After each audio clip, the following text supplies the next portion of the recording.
legion that was built to prevent pain, suffering, and fear. The power is in your hands. But know this, we will always be watching.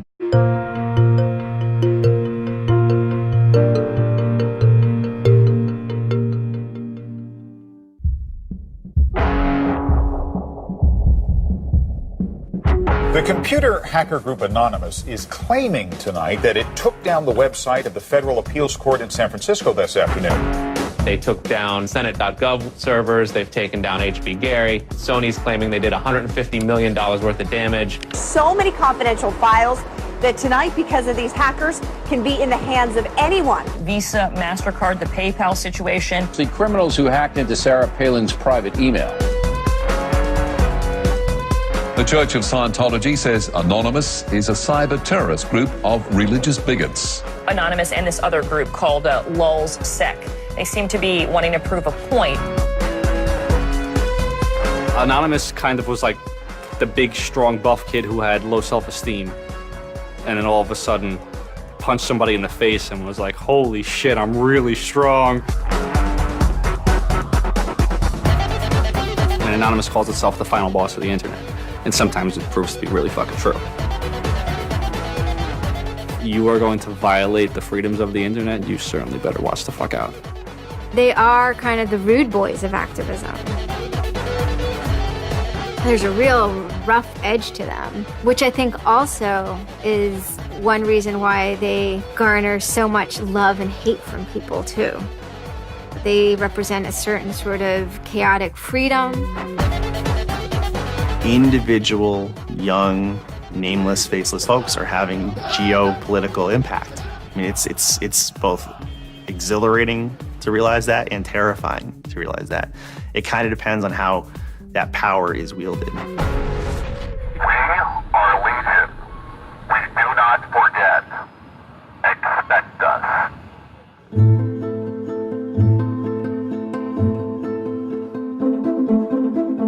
We stand for freedom. We stand for freedom of speech, the power of the people, the ability for them to protest against the government, to right wrongs. No censorship, especially online, but also in real life. We have members throughout society and all stratas of it worldwide. Yet we have no leadership. It's one voice. It's not individual voices. That's why we don't show our faces. That's why we don't give our names. We're speaking as one, and it's a collective. Good timing. I would love to live in a country where the government fears its citizens and not the other way around. But right now, plenty of anonymous actors are in hiding because of fear of reprisals by the government. I've been called many things. There's unpatriotic. That we're just a bunch of children sitting in our parents' basement. I got called a terrorist sympathizer. We've been called kids, we've been called cyberbullies, we've been called hooligans, and sometimes those words aren't entirely unfair, but this is a serious political movement. No one, in the general public really seems to get it. What they don't seem to get is that the ability for Anonymous to be everything and anything is its power.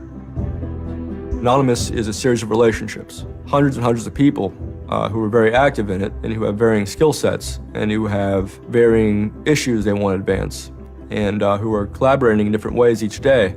They're a little bit like a prism or kaleidoscope. They've got many different facets and many different sides.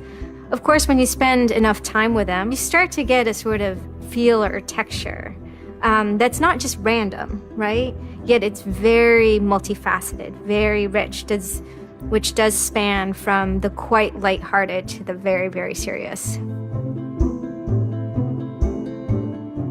Bob Dylan had a line in a song just saying, to live outside the law, you must be honest. They might do something which isn't technically correct, maybe it's not legally correct, but they're doing it for purposes that in their minds at least are ethical. People who know what they're doing, who share an ethos, who have a commitment to exposing and humiliating the man, who have a very low tolerance of lies and what they perceive as evil on the part of overweening power structures. They share information, they share tools and techniques, and they are currently having a very good time. The hacker culture, as we know it, really sprang from one place. It was MIT, and it was specifically the people in the Model Railroad Club, the Tech Model Railroad Club. Hacking originated as humorous pranks. When the guys at MIT put a Volkswagen up on top of the dome of the building, and people woke up and saw the car up there in the morning, or they measured a bridge by the body lengths of somebody. I would say his name was Brian, and discovered the bridge over the Charles River was, 822 Brians. These are funny things. That's where hacking originated, and it migrated into engineering and computer communities. It's witty, it's pranks. I'm Chris Weishopel, former member of the Loft. We don't necessarily say hacking group because it makes it sound like we're hacking, so we used to call it a hackers think tank. Hacktivism was a term coined by a group called Cult of the Dead Cow. The Cult of the Dead Cow was really kind of sort of like a propaganda type of organization. They had a guy who was the minister of propaganda. They're kind of merry pranksters. Like everything they did was completely over the top. One of the guys there coined the term hacktivism because he saw one of the things his group was doing, which he called hacktivism, was writing software that people in other countries could use to communicate securely, even if their government was spying on them. So the principle was freedom of expression. It was everyone should have access to the internet. Everyone should be able to communicate and get their message out on the internet. Even more important in countries where there was repressive regimes, that if you said something against the regime, they would come and take you away, and you weren't saying it anymore. Just like in traditional activism, it spans the full gamut from sit-ins or pickets to actually spiking trees and pouring sand in the engines of construction vehicles. I mean, there's real sabotage. The same thing does all fall under the hacktivism label. There is a spectrum. There's sometimes a strong anarchist flavor to it as well. It's resistance to authority and those who would impose groupthink and group behavior on people, which was rightly perceived to be a consequence of the digital revolution as it was used by people in power to do hacking on behalf of righteousness and to redress the grievances of the world. Lance lowered Don Quixote on his horse, nag though she was, flying at the windmills of modern life. Anonymous grew out of what's known as 4chan. And essentially, this is just a website where people can upload images and you don't actually give your name. It's just sort of anonymous. When you look at 4chan, you're often surprised because it looks like a site from like 1995 or something. The idea is very simple. You post a comment and you post a picture. And you can post under your name or anonymously. And it's separated into boards about particular topics. So there's topic on anime, there's topic on weaponry. There's like a 4chan board for origami, and you just upload interesting pictures of origami.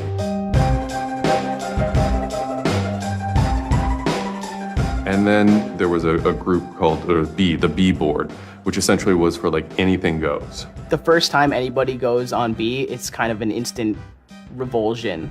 Because there's never a time that you go on there where you don't see something horrible. That instantly puts off a lot of people. The idea is post something that can never be unseen. Half of the posts on B are there specifically to make people not want to come back to B. It's what you get when people are allowed to express themselves with absolutely no restrictions whatsoever. It's the kind of sum of human imagination, and people can get together and think together without any limits or parameters. It's the most vile, disgusting, and funny thing on the internet.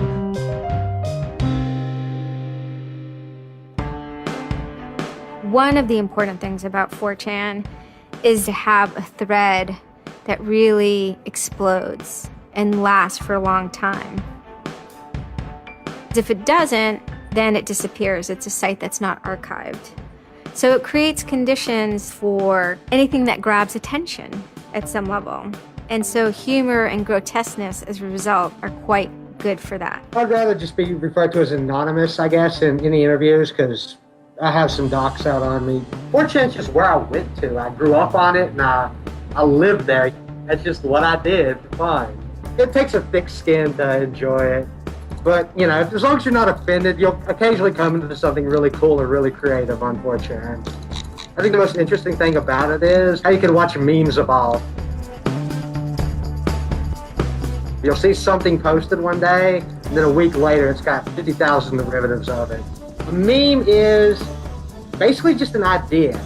It's kind of like a gene, but in the realm of the idea. A lot of the great internet memes that we all know and love, you know, lolcats, right? You know, little cats doing funny things, and then they have, you know, Icon has cheeseburger, right? All that stuff seems to start in this like petri dish that is 4chan B-board.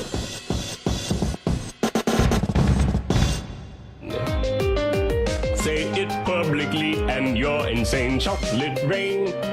Name any meme from the last about 6 years, and I'll bet you either in its first posting ever was on 4chan, or at least one of its earliest revisions that became what it was on 4chan. I can see the food situation is so we'll be on our way. It's basically the best breeding ground for internet culture, as far as I'm concerned. With your neighborhood insurance rates, chocolate rain. 4chan is also very known for acts of trolling. Trolling is a fucking art. Trolling is getting the person you're talking to get as pissed off as they possibly can, and for no reason except for your own enjoyment. Maybe you're trying to illustrate a point, but it's mostly for your own enjoyment. For them, it's funny that like people think the internet is serious business. And if people think the internet is serious business, it's a troll's job to make their life terrible. The idea of anonymous came initially as a joke. I mean, somebody suggested that what if the whole site, what if 4chan, what if B was just one person? And what if that's just one guy called Anonymous sitting somewhere and you're just reading all these posts by one guy? And it kind of looks like that from the outsider's perspective. I mean, there's no way to tell the difference. It might as well be one guy. Fox News did a very famous segment about it. They call themselves anonymous. They are hackers on steroids, treating the web like a real-life video game, sacking websites, invading MySpace accounts, disrupting innocent people's lives. And if you fight back, watch out. Destroy, die, attack. Threats from a gang of computer hackers calling themselves Anonymous. I've had 7 different passwords and they've got them all so far. Anonymous hacked his site and plastered it with gay sex pictures. His girlfriend left him. She thought that I was cheating on her with guys. As long as I can think back, Anonymous have done some pretty off-color things in the name of getting cheap laughs, you know. But, I mean, that's part of the culture. They get what they call lulz. Lulz is a corruption of LOL, which stands for laugh out loud. Anonymous gets big lulz from pulling random pranks. For example, messing with online children's games like Habbo Hotel. Habbo Hotel was this online community where you had an avatar and you walked around and talked to other people. It was kind of like an early version of, you know, World of Warcraft or Second Life or any of those virtual worlds. What the people on B did was invade Habbo Hotel, created, you know, thousands of avatars. They all had this one uniform of a black guy with a big afro wearing a black suit. And so there would be thousands of these people, black guys, black suit, you know, huge afro, walking around this world, and they would do things like form a swastika out of themselves. And I think that was a real landmark because it was when they were able to see that, you know, they can use their numbers to do something really interesting and really disruptive. So we blocked the entrance to their pool, and that just pissed them off so fucking much. It was fucking beautiful. That was fucking just wonderful. Wonderful times. Those kids love that pool. They love the shit out of their pool. The goal was actually to offend everyone, simply because the idea that we could offend you by drawing a little shape on the screen was stupid to the people involved in it. They were like, really? You're going to get that mad over us just drawing this on the screen? Wow. Well, you need to refocus a little on life because this should not be upsetting you that much. All these different organizations online, whether it's 4chan or just any website, there's typically a community aspect to it. This is where people have their social relationships. This is where their friends are. This is where they have a creative outlet. And so all those aspects are going into groups like Anonymous, where people feel like they're part of a bigger thing and they're able to express themselves within that group. There were certain words, certain phrases, certain ways people respond to things, certain images that were posted that created a pattern, and that pattern was, I guess, the origin of what is now Anonymous. It's like Freemasons with a sense of humor, in so much as they have this common symbology, and one of their chief joys, which is kind of wrapped up in power and secrecy, was the fact that they could recognize each other by referencing these symbols, referencing these phrases. Over 9,000. It's over 9,000! I lost my iPod. Mudkips, anything involving mudkips. So you have this weird sort of international culture developing with people, across the world, wherever they may be. In late 06 and, into early 07, there's a bit of a sea change where instead of just posting a bunch of content or randomly saying we're going to go over to some website and post a bunch of dirty comments against someone, it becomes a little more organized. Welcome to the Hal Turner Show. They went after a guy named Hal Turner. I am being discriminated against because I'm white. Hal Turner was a neo-Nazi who was, big online and had a podcast. I think that the 14th Amendment was not ratified properly, and I think, therefore, it is still okay to have Negroes as slaves in America. The first time I heard about Hal Turner is he was knocking somebody on 4chan. There's a million neo-Nazis out there. But he started picking on our dudes, so we had to go to our dude's fucking defense, and it just so happened that he was a neo-Nazi, so that's a bigger reason that he's a fucking dickface. Who are you? Where are you calling from? Hola, this is Pedro. Spick, don't call. Diego. He was just a horribly racist radio personality who seemed to handle it well when you called in. Like, he could handle being berated by Anonymous. And that made it very interesting. It made it a bit of a challenge. It wasn't some guy who just either crumbled or stopped answering the phone. It was a guy who would yell back. Hal Turner wasn't the first, actual person that, Anonymous had caused trouble for, but the circumstances ended up being significant. They DDoS'd his website, stuff like that, costing him thousands of dollars, bandwidth fees. Denial of service has been around for a long, long time. The equivalent of if you, for some reason wanted to disrupt a bus service, right? You can hire 1,000 extras to all go and line up at the bus station, right, and get on the bus. And so that anyone who was really trying to get on the bus couldn't do it, right? It's as simple as that. When you stop trying to visit, website goes back up, no permanent damage. We DDoSed him, and then we kind of trolled him in real life. We sent countless pizzas to his house. We signed him up for escorts on Craigslist. We sent a bunch of pallets of industrial materials to his house, which he ultimately had to foot the bill for. And basically, we destroyed his ability to pay for his radio show, and that took him off the internet. And then they ended up getting some real hackers to help them out. This wasn't sort of pranks. They actually were able to get into Hal Turner's private servers and his mail servers and find some interesting emails that he was serving as an FBI informant, which, if you're a right-wing neo-Nazi, is not a good thing to be. And obviously him being an FBI informant and also his reaction, his sort of douchebaggy reaction to the raids, damaged his credibility within the white nationalist scene, which is a shame. Hal Turner's gone. He's been prosecuted by the feds for threatening judges. What follows is a period of confusion and anger in which, the original Anonymous people, the sort who want to keep Anonymous as this nihilist little, ridiculous group, are upset that now, that the most terrible thing on the internet is now becoming a force for good all of a sudden. I'm Mike Vitale, and my handle is Seth Dude. Now, this is January 2008. Anonymous is strong now. We're not a little dinky fucking group anymore. This is millions of people worldwide, and we're watching. And then Scientology stepped in with a big target on its chest. A video came out of Tom Cruise. It was supposed to be an internal Scientology video, talking about secrets of Scientology. Being a Scientologist, when you drive past an accident, it's not like anyone else. As you drive past, you know you have to do something about it because you know you're the only one that can really help. It talks about you're the only one who can stop, bad things from happening. And so this is kind of widely mocked online. It circulated like wildfire. Instantly, the Scientologists post a DMCA, Digital Millennium Copyright Act.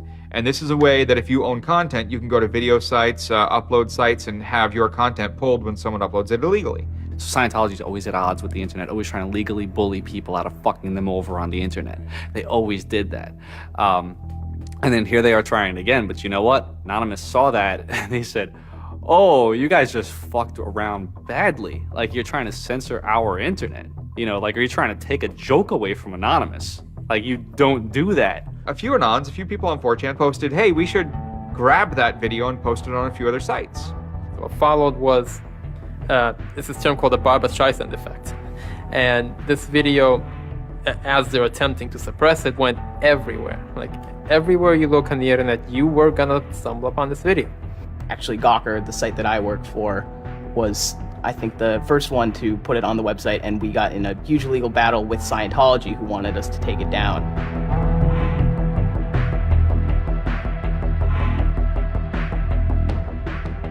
Scientology is an interesting target because in some ways it's the perfect inversion of what geeks and hackers value. At so many different levels: science fiction, intellectual property, discourses of freedom, science and technology. It's very proprietary, it's closed.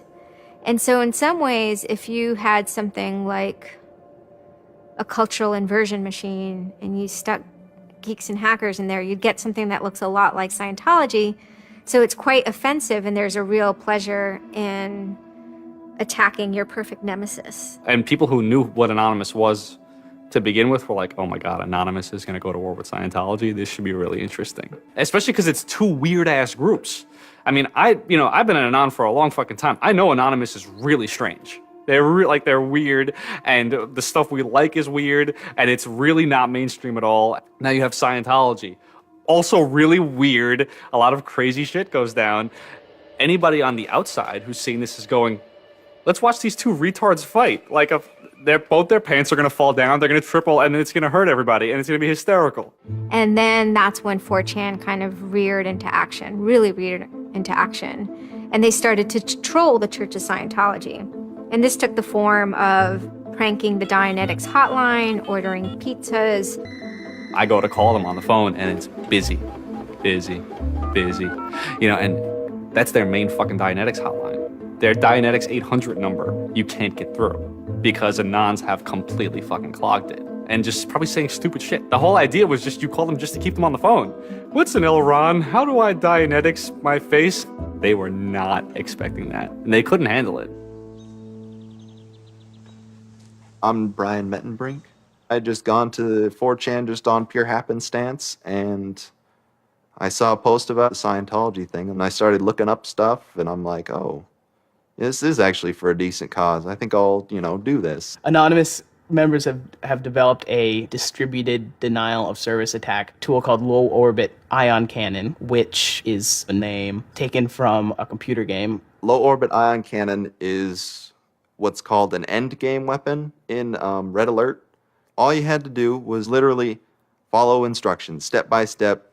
You do is you put in the site, you see that the IP is correct, you make sure that all these settings are good, and you hit the button, and off it goes. And what it does is it tells Scientology.org, in this case, it tells them to send their website to my computer about, I think, it was 800,000 times in a weekend, and I'm pretty sure I probably took it down myself a couple of times. It felt like you were making a difference, just you yourself, and you didn't even have to leave your home, And one of the guys said, we need to make a video. We have to make a video.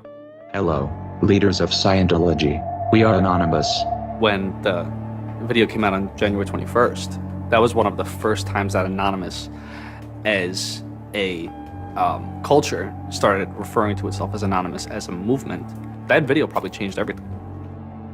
We are Anonymous. We are Legion. We do not forgive. We do not forget. Expect us.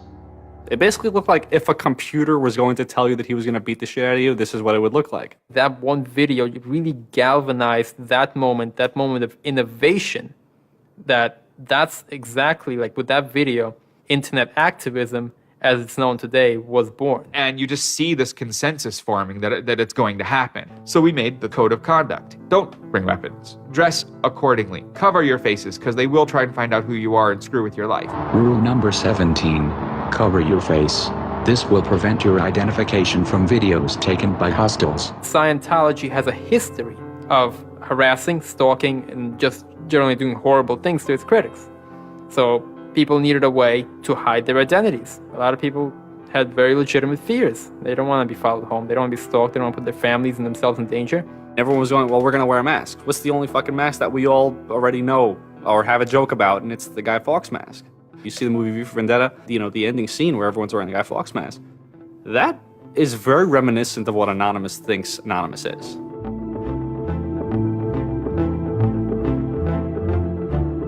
We wanted to represent anonymity in some way when it moved into real life.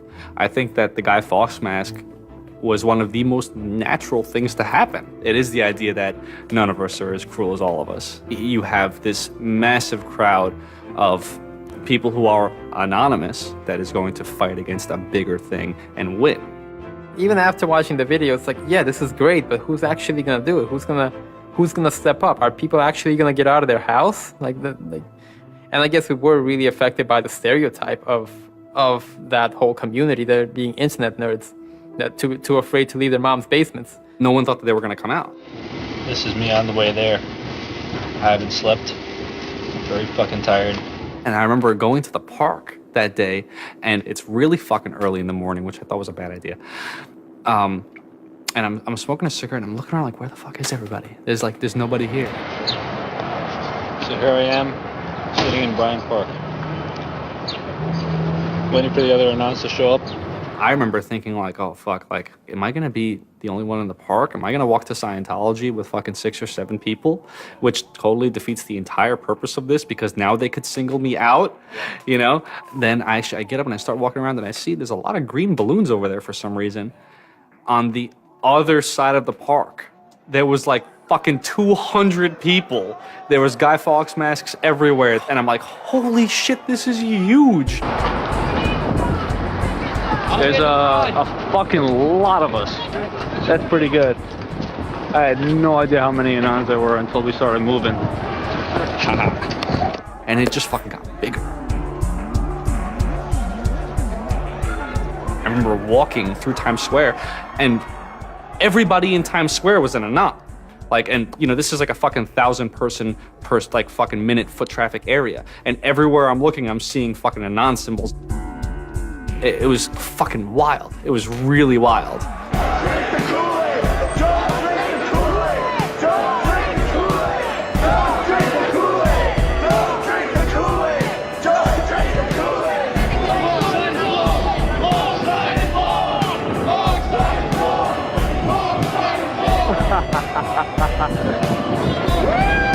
This is our fucking raid. Hell yeah! So we start getting numbers in. And Sydney, we're thinking that it's going to be 50 people. And before 10 a.m., before even time, there's already 50 people there. And there's still streams of people walking down the streets. A couple hours into it, you know, because I didn't go to bed until 1 in the morning, you know, you're looking at Sydney as, wow, there's 250 people in Sydney. The cops are estimating higher than that for their reports. What just happened? Adelaide, Perth, and Melbourne happened. And, you know, over 200 at each of them. We nearly broke 1,000 leaving Australia. Now, the next protest was Tel Aviv, which had actually gotten its first Scientology building right before this. There were Palestinians and Israelis at this protest, both holding their flags. And at one point, they actually switched flags and held up each other's flags and whatnot. It was awesome to see. I call our guy in London, Britanon, and I say, hey, what's going on there? And he's like, did you just get out of bed? I said, yeah, I haven't even turned on the computer. I just figured I'd call you. And he said, we've got 600 people and the cops are really, really mad at me. All the major cities were having hundreds of people come out. It was massive. Clearwater had like 300 people. I don't think anyone beat out LA. I think LA had over 1,000 people. The thing that happened was something completely different, and hundreds of people from every city just swarmed the streets. It was kind of overwhelming, a little even scary, but scary in a good way. Soon, we're at around the 10,000 mark, and we were joking the whole time, over 9,000, one of those memes. It was too surreal. It was not believable. You go by what name? We are anonymous. It was very empowering, especially after people saw the thousands of people showing up. This was it. We owned the world at that point. We all met each other. The idea of an Anon is you're fucking alone until you get to 4chan, and then these people all think like you, And all of a sudden, you're not alone. You are with fucking 500 others, they all know the same jokes as you. They all clearly have similar interests as you. Here's your culture. You meet your own people finally. It's perhaps a little surprising. It's not just preteens or teenagers. There's a far more even mix of males and females than you would imagine otherwise. And there were a lot of these so-called guys who weren't socially good. They were very awkward. They still lived at home at 23, half of them virgins. And I'll tell you, the amount of those people who got laid from these protests happening is in the thousands that would not have for years probably. That's why those protests were so important. It was a chance to finally meet other people that were previously anonymous and unknown, and hence it was the moment of the end of their anonymity.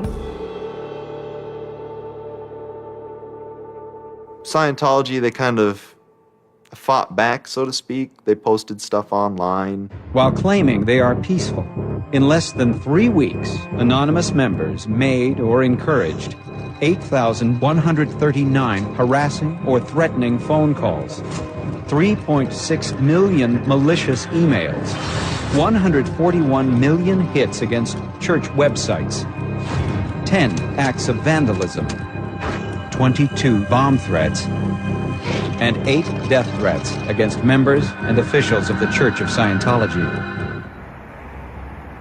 They wanted to find me. They did. They hired PIs. They started taking pictures of us, threatening to sue us. I did the whole low orbit ion cannon stuff, and then I pretty much just went about my life after that for, I think it's 6 months, and then the FBI showed up here at my parents' house. 2 men got out of the car and took Flashed took their jackets off and laid their guns on the front seat and came up to ask us if Brian was home and explained that they were the FBI and they were looking for Brian, and I've never been so scared. I did the second most damage is what Scientology said. I sent the second most out of everybody. So I got the maximum for my category, which was 1 year in prison and 1 year supervised release. I think, the way I feel is for what I did was one of the most lopsided punishments I've ever read about or heard of. Yeah, I think it's ridiculous, especially the year supervised release where I can't touch a computer for a year. I'm not sure what that's supposed to solve except make my life difficult. So that computer behind me back there, I could go back to prison if I went over and touched it. I'm very proud of what he did. He stood up for what he believed in. I never would even dream of hurting anybody. It's just not me.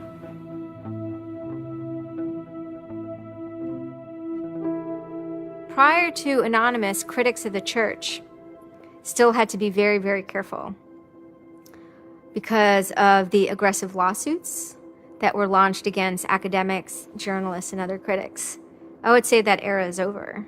And Anonymous, more than any other sort of intervention, is probably responsible for that change. This actually caused a decent rift in Anonymous. There was one big group, significant group of people who would say, this Chanology stuff, it's cancer, it's awful, it's bad, it's just bringing attention to us that we don't want. One Anon said it well once. There is no leader. Their ops have momentary leaders, de facto leaders. Almost through meritocracy, there's more respected or more persistent participants. Some people participate in a single operation and are never heard from again. It might even be a housewife who just, agrees with that political statement or that protest. I like to describe this with the picture of a bird swarm. Everybody's flying very, very quiet. Suddenly, one bird flies into the other direction and the mass fly into the same direction, following that person. It's totally okay to say, I'm sorry, I don't take part. When chronology was running full force, it was like a kid stretching for the first time and actually seeing the real power. If you had asked me all throughout 2008 and most of 2009, is the politics of Anonymous always going to be sutured and hinged to the Church of Scientology? I would have said yes. And it became unsutured, unhinged, when a different political wing was born in 2010.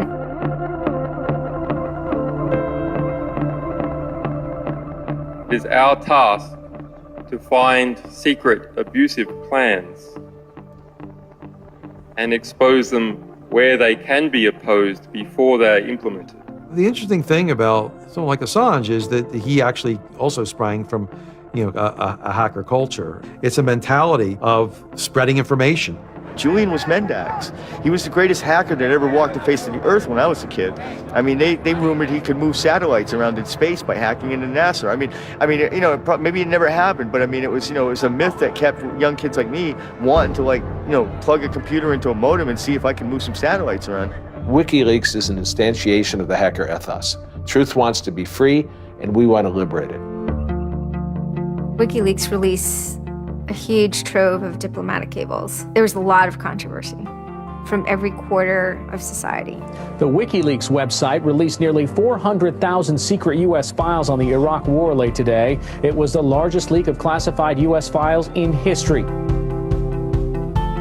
There was one particular moment that really sparked the fire, and this was when PayPal, MasterCard, and Amazon pulled services for WikiLeaks. So all of a sudden, there's no way to actually process donations to WikiLeaks. And then people went and found neo-Nazi groups. Visa and MasterCard were perfectly fine with you being able to PayPal, being able to make donations to them. But WikiLeaks, no. I think WikiLeaks is doing a good thing. It's just a total hypocrisy. They got their little fucking banking mafia to fuck, WikiLeaks over. People were incredibly angry. There was a real sense of rage. Anonymous DOSed PayPal. They were pissed. The numbers of participants were massive. And they managed over the course of a couple of days to disable the websites of MasterCard and PayPal. It was beautiful. Because what you had is people finally stood up for something.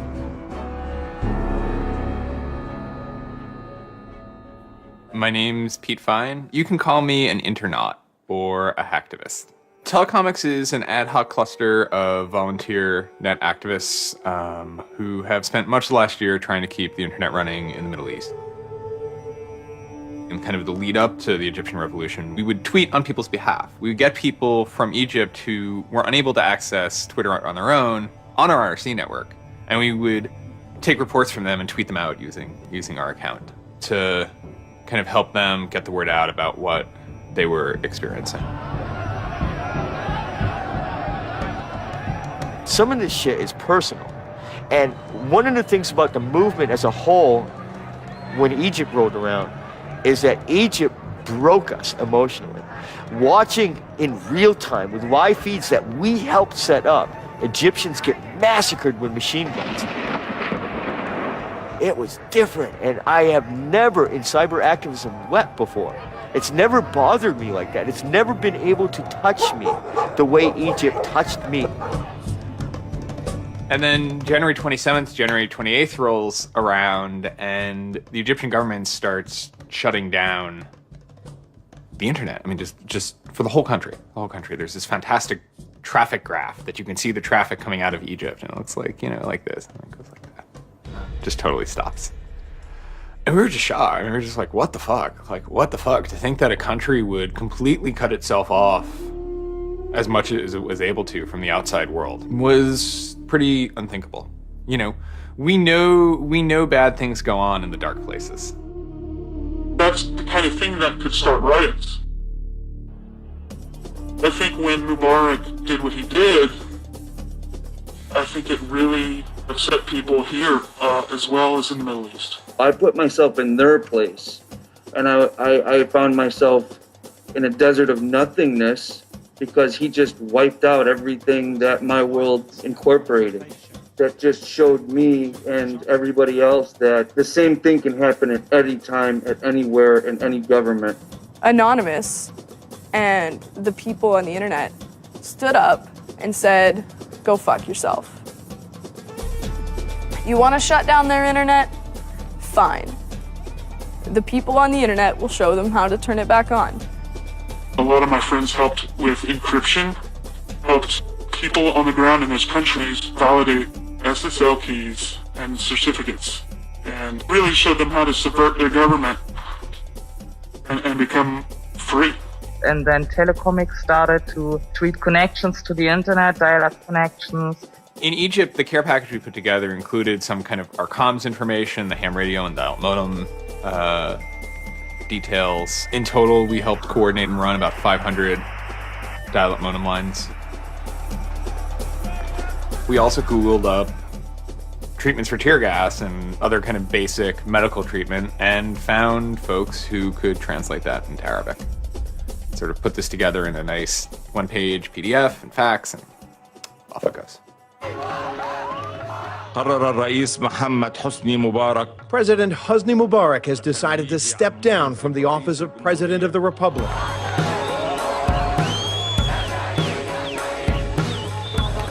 When Mubarak left, it was a hell yeah moment. People can rise up. People can make a change. And I think for a lot of people in America, it was the first time they had seen people rise up and take down their government and say, we're sick of this shit.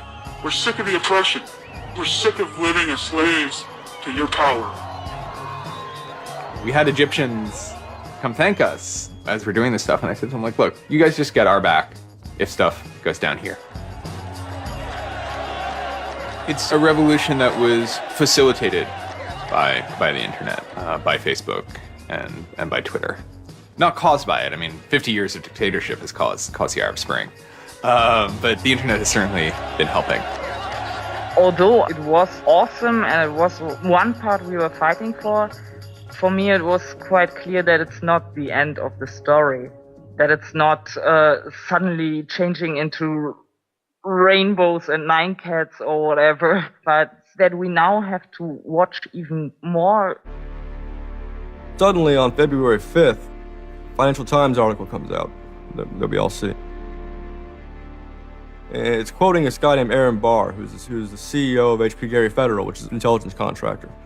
And Aaron Barr is telling this Financial Times journalist, Joseph Min, that he's been secretly monitoring the AnonOps server where all this is going on, and has done so for several weeks, and using his own custom brand of information operations techniques, has managed to identify the alleged leadership of Anonymous, including 25, quote, lieutenants, unquote, some sort. We have to see this document. Everyone wants to know. We don't need to destroy him. We don't need to destroy his company. So they get it. It was unbelievably easy to get into that network. Now, to put that in hacker terms, Anonymous is a hornet's nest. And Barr said, I'm going to stick my penis in that thing. The HB Gary hack brought about 70,000 emails. Probably the most important ones had to do with a proposal that HB Gary had already formulated. It was packaged up as a nice PowerPoint presentation, kind of act as privatized agent provocateurs, where they were going to discredit WikiLeaks. HB Gary was proposing submitting fake documents to WikiLeaks, and then when discovered as fake, the error could be called out and it would discredit WikiLeaks. Right. So there's a lot of like specifics that I can't talk about. So let me try to answer that though in a general sense. Well, first of all, it's probably no surprise to anybody. I'm not a big fan of WikiLeaks. I think that the broad purpose of trying to get as much information, proprietary or classified information for the government, expose that, is an extremely destructive and dangerous purpose. The proposals involve conducting information war on WikiLeaks and its supporters, creating dissension within WikiLeaks, DDoS attacks. You also wanted to launch cyber attacks on WikiLeaks infrastructure to get information on document submitters. One thing I guess I want to make sure is clear is, none of those activities had actually occurred. In business, there's, when you start proposing or thinking about an idea, there's a brainstorming phase. And somebody says, well, what if, what could we do? What's theoretically possible? Well, still, this was an idea. This was proposed. This was something that you thought about. Right. They also wanted to go on a campaign kind of targeting Glenn Greenwald, who's a reporter for Salon, who's an outspoken kind of critic of the government and supporter of WikiLeaks. It seems like you're trying to attack a journalist here. Yeah, and I don't want to talk too much more about Glenn Greenwald, but other than, what I previously said is, there was never an intent to attack journalists, not on my part. Nor I guess I should say I should generalize that and to say that I would never just outwardly attack a journalist, other than if I felt that there was a journalist in my mind that was acting unethically. That's a fair game for having a public discussion about. They were walking a very fine ethical line at points, and in many cases, the mass opinion is, no, they stepped well past it. I will not support broad theft of information released to the public, because that's nothing but destructive. If somebody has information that's been stolen from them, and whether or not WikiLeaks encouraged the theft of that, or whether or not it was just put in their lap, still they're threatening to release the information that is the private property of another organization. So your choices are to just allow that to happen, or to try to stop it. How offensive is too offensive? We've certainly seen a lot of strategy coming out of governments across the world now saying, publicly admitting that they need to develop better offensive strategies in cybersecurity, because defense as a whole, it isn't enough. It never is enough. In the court of public opinion, that took H.B. Gary quickly from being a perceived victim to being a perceived villain themselves. It was becoming harder and harder to distinguish the good guys from the bad guys. And then, kind of seemingly out of the blue, there was something by the name Lulzsec that sailed into the seas. Lulzsec, it's sort of a group, mostly from Anonymous, who, large part of the same people who hacked H.B. Gary. And they decided to form this little group and just carry on operations sort of outside the purview of Anonymous for a while. They hacked whatever they wanted, they released whatever they wanted.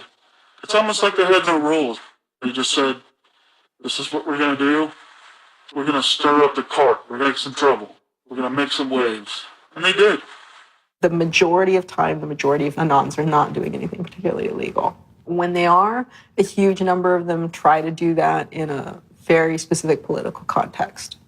For those people, what Lulzsec was doing, they were funny, but they were attacking random targets. They were breaking the quasi-rules by attacking media.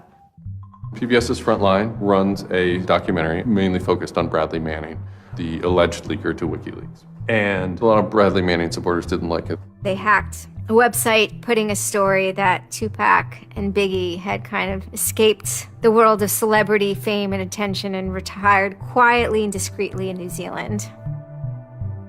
Lulzsec, when they attacked PBS, that gave me the creeps, As a journalist, I'm not too thrilled with the idea of someone judging that we don't like you to write that, we don't like your reporting, so we're going to shut down your website. I'm uncomfortable with that. It could be me, and I could be writing something about a group that they didn't like, and I'm happy to sit and talk with them about it, but don't shut my website down. This is obviously about freedom of speech, so attacking the press would be would sort of be a bit of a contradiction. So people always said, well, you shouldn't do that. And obviously LulzSec had a completely different agenda, so they had no problem doing it. Activism started to become sort of, I would say, almost more nasty, using, sort of more no-holds-barred kind of attacks, sort of more vicious attacks. They sort of saw themselves as going out there, breaking into like anything, everything, governments, corporations, police departments, largely for the same reasons Anonymous would. They went after Arizona for immigration policy, 50-day run, causing mayhem, havoc, and then ended it. The computer hacking group Lulz Security has announced its disbanding, saying it had achieved its mission to disrupt government and corporate organizations for fun. I call this whole thing the rise of the chaotic actor. And chaotic could be chaotic good, neutral, or evil. If you go back to the old Dungeons and Dragons charts. And some people see Anon-Ops initially, let's stick with Anonymous, as chaotic good. They saw Operation Payback, or they saw attacking Scientology, and they say that's good. It's like Robin Hood, right? Chaotic good. Outside the system, but doing something good. Other people saw Anon as chaotic evil, like the Joker. They just want to see the world burn and doing potentially irreparable damage. And the truth is, yes, it's the entire column of chaotic. I'm actually a little less concerned about some of the things LulzSec's done and more concerned about the next generation of LulzSec, the next turn of the crank of who takes it further or is more aggressive. Whoever fights monsters, should see to it they don't themselves become one. Really, as powerful as they seem to be, LulzSec and Anonymous are really small potatoes compared to the bigger operations that are going on that we don't hear about, maybe operations funded by government. 16 people were arrested today, but dozens of FBI agents targeted alleged members of the loose-knit hacking group. Armed with search warrants, agents hit 6 homes in New York, along with locations across the country. The people arrested yesterday were suspected of attacking PayPal's website after the company shut off payments to WikiLeaks. Defenders of the hackers say they're merely engaged in civil protest, but FBI officials worry the disruptive cyber attacks could move in a more dangerous direction. So the FBI shows up at 6 in the morning, and it was really obnoxious. And I remember being frustrated and angry because there was nothing that I had done that would have justified an FBI search warrant. They came and guns blazing, all this other good stuff, busted down the door. I immediately just dropped down to the floor, 180, didn't want nothing. I wasn't trying to fight nobody. Even if you accept what the government is saying is true, what is important is that people are participating in the process. It is very much the process. It is sitting in an encounter in Selma, Alabama. 500 Freedom Riders refusing to allow people to go and sit in at a segregated lunch counter. They write books about that stuff. It is demonstrating at a street corner saying no to a war. It's just a different, it's just a different vehicle. It's the same result. There's always going to be legal consequence when you decide to break the law. That comes with the territory. And it would be naive not to expect that. The question is whether the punishment will be proportional to the crime. And I suspect it might not be. People will be watching very closely to see how these cases proceed, on what grounds, and whether there's any room during the trials to think, especially of the denial of service attacks, as a legitimate form of protest. So much of our lives are now configured, at least in part, on the internet. So we better start thinking about how we claim parts of the internet as spaces that we can also protest in. There is a certain online culture that believes in certain values, like freedom of expression. They're against corruption. They're against governments controlling their citizens. And when they see those values harmed in some way by some organization, the hacktivists strike back. I don't think this whole issue is a technical hacking thing. This is more about human philosophy and psychology. What's motivating us? Why is there so much unrest or disenfranchisement or anger that would lead people to want to take matters in their own hands and join these? Whether you think it's bad or not is irrelevant. It's not going away. The part of me that likes the ability to have rapid destabilization and change loves this. The part that knows how powerful it is means it's a force multiplier for good or for evil. And how that power is wielded and how we want to self-regulate is going to be the most deciding factor in if this is a menace or a benefit.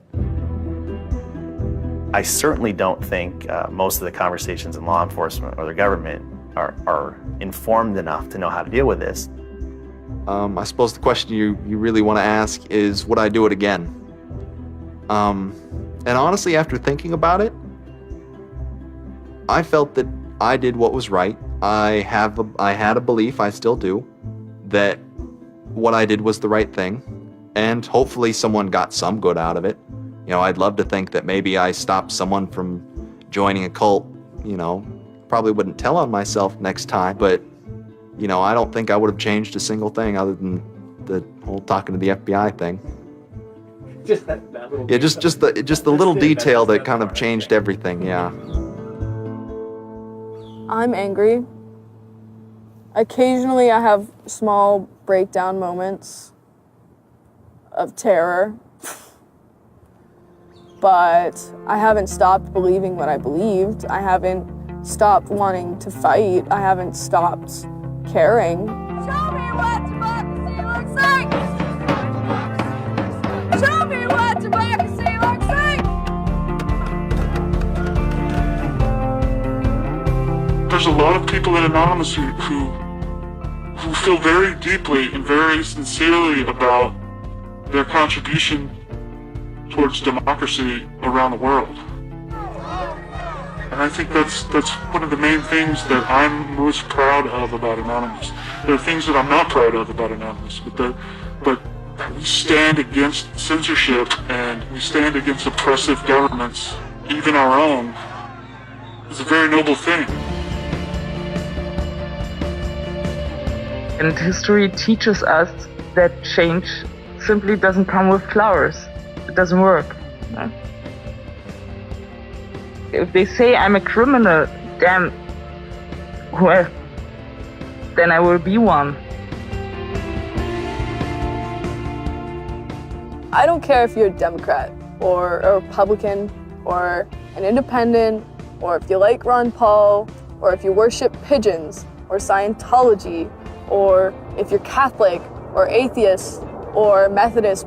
I don't care about that. Your opinion matters. I don't care if I disagree with it. I don't care if I hate your guts. Your opinion matters.